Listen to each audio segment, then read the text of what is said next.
বাংলাদেশের যে নির্বাচনী সংস্কৃতি সেখানে আমরা সবসময় দেখে এসেছি যে নির্বাচনের ক্ষেত্রে জনপ্রতিনিধি হিসেবে তারাই আসলে সামনের দিকে এগিয়ে আসতে পারে যাদের অনেক টাকা আছে, যারা ক্ষমতা এবং পেশি শক্তি এবং অস্ত্রের ঝনঝনানি যাদের পক্ষে বেশি, সেই মানুষগুলোকে।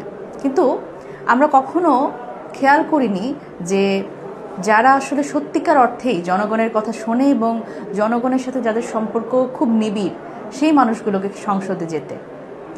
জাতীয় নাগরিক পার্টি তার নির্বাচনী প্রক্রিয়া শুরু করেছে। এই উপলক্ষে জাতীয় নাগরিক পার্টির পক্ষ থেকে নির্বাচনের জন্য মনোনয়ন ফর্ম কিন্তু উন্মুক্ত হয়েছে। জাতীয় নাগরিক পার্টি চায় বাংলাদেশের প্রতিটি ৬৪টি জেলা থেকে এমন নেতৃত্ব উঠে আসুক যারা কিনা সাধারণ জনগণের সত্যিকার অর্থে প্রতিনিধি হবেন, আসলেই জনপ্রতিনিধি হবেন, যারা জনগণের সুখ দুঃখের সাথে নিবিড়ভাবে যুক্ত থাকবেন এবং মানুষের সমস্যা নিয়ে সেই সমস্যাগুলো সংসদে গিয়ে তুলে ধরবেন এবং সেগুলো সমাধানের জন্য আইন প্রণয়ন করবেন। ঠিক সেই কারণেই জাতীয় নাগরিক পার্টির পক্ষ থেকে এই মনোনয়ন প্রক্রিয়া চলছে এবং এই মনোনয়ন প্রক্রিয়া ৩ ভাবে আসলে আপনারা এই মনোনয়ন প্রক্রিয়ায় যুক্ত হতে পারেন।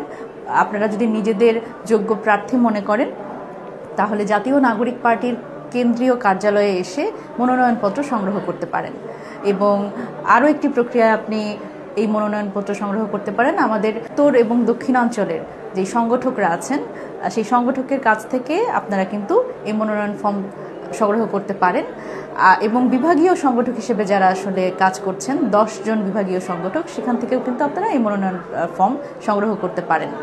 এবং আরও একটি প্রক্রিয়া আছে, যারা দূর দূরান্ত থেকে আসতে পারছেন না তারা কিন্তু জাতীয় নাগরিক পার্টির পক্ষ থেকে এই মনোনয়ন ফর্ম ফিল আপ করার জন্য একটি ডোমেন দেওয়া হয়েছে, সেটির মাধ্যমে কিন্তু আপনারা অনলাইনেও ফর্ম পূরণ করতে পারেন।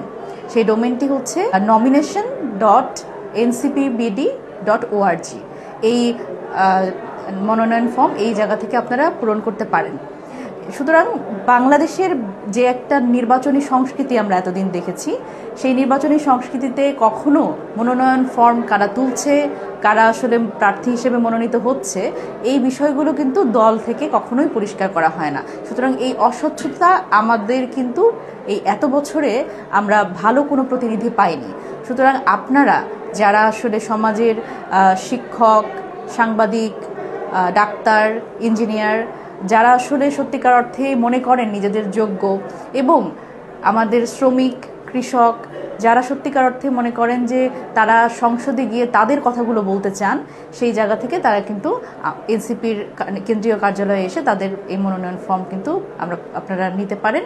এবং এর মাধ্যমেই আমরা আশা করি বাংলাদেশের প্রত্যেকটি গোষ্ঠী, প্রত্যেকটি আনাচে কানাচে থেকে যেই নেতৃত্বগুলো আমরা এতদিন ধরে খুঁজছিলাম, তারা কিন্তু বাংলাদেশের পুরো জনগোষ্ঠীর প্রতিনিধিত্ব করতে পারবে এবং বাংলাদেশ খুঁজে পাবে সুন্দর নেতৃত্ব।